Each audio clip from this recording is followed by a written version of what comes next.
Salut à tous, alors une petite news sur Presse Citron par rapport à la Porsche Taycan. Alors il y aurait une boîte secrète apparemment, un petit truc qui n'a jamais été vu sur aucune voiture électrique. Et c'est tout simplement le fait qu'il y aurait une boîte de vitesse sur cette Porsche Taycan.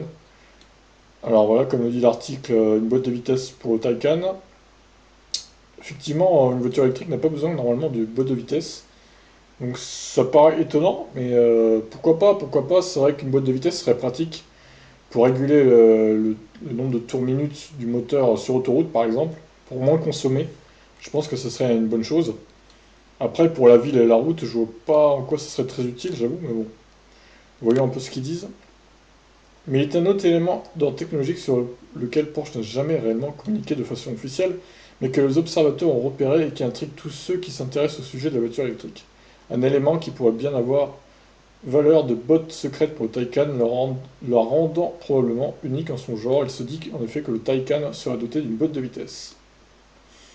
Donc c'est Olivier Bloom qui a dit ça, PDG de Porsche. Oliver Bloom, pardon. De plus, contrairement aux autres véhicules sur le marché, nous avons une boîte de vitesse qui délivre encore plus de poussée à partir de 150 km/h.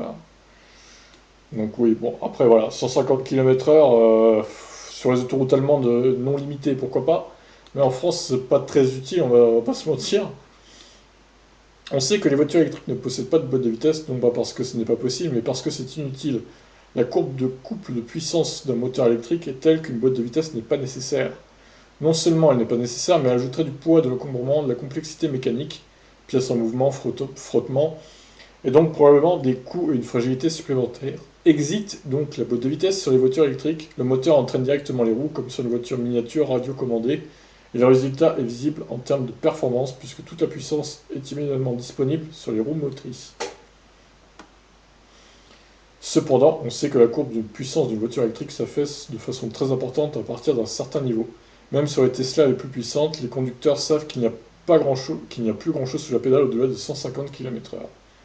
Certes, la puissance est toujours présente et permet d'emmener les plus huppés des Tesla jusqu'à 250 km/h, mais l'effet avion de chasse s'estompe complètement et une voiture thermique de puissance équivalente repasse devant en termes de reprise. C'est vrai. Alors bien sûr, c'est une vitesse déjà légèrement suffisante, ça c'est sûr, si on respecte les limitations. Mais Porsche a une autre obligation vis-à-vis de ses clients, qui est celle de faire des voitures dont la puissance ne s'évapore pas avant au moins 250 voire 300 km/h, afin de rester dans la course sur les autobahns allemandes. Donc les autobahns allemandes, les autoroutes non limitées en Allemagne du coup, où la vitesse n'est pas limitée, comme l'avait fait Renault en Formule E, la F1 électrique. Porsche tente donc la voie de la boîte de vitesse sur le Taycan afin que celui-ci bénéficie toujours de reprises et de la même puissance au-delà d'une certaine vitesse.